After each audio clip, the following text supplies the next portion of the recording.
Nakita nyo yung bawang, oh. Luto na yung bawang. So, kailangan, pag luto na yung bawang, patayin nyo na. Okay.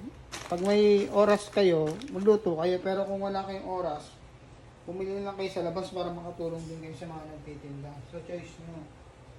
Yan. Bawang. Alam niyo naman kung gaano ka-healthy yung bawang. Kung gusto yung mangang yan, lagyan nyo ng sili.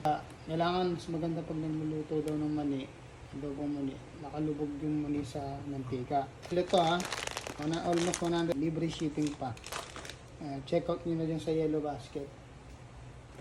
Sobrang mura na yan. Kasi yan pwede mawawala yung asin. Tuloy-tuloy yung halo. Sagyan natin yung sili.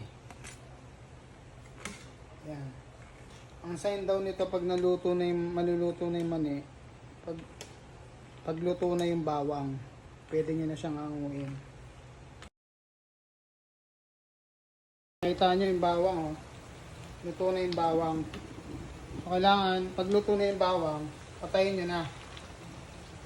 Kasi maluluto pa yan dyan sa mantika, mainit pa kasi. Kausyosero, di ba? Sarap niyan, healthy yung bawang.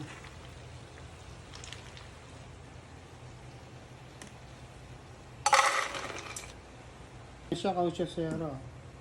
I-drain lang natin to ng 1 to 2 hours. Pababayin lang natin yung mantika bago lagyan natin ng asin. At ito na nga siya kausyosero, luto na. Napababa na natin yung mantika niyan. Mga 1 hour to 2 hours. Lagay na natin dito sa isang kaserola. Mas maliit. Para yung mantika na bumaba, yun na siya.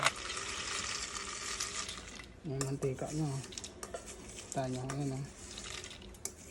At least nabawasan yung mantika.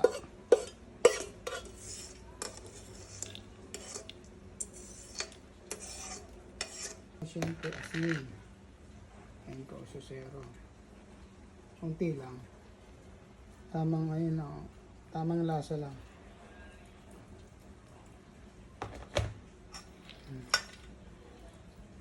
Iba niya nilalagyan pa ng asukal pero tayo asin lang pwede na. Manamis-namis naman yung mani eh. Yung konti lang. Ay, ilalim malagyan. Namang pampalasa lang.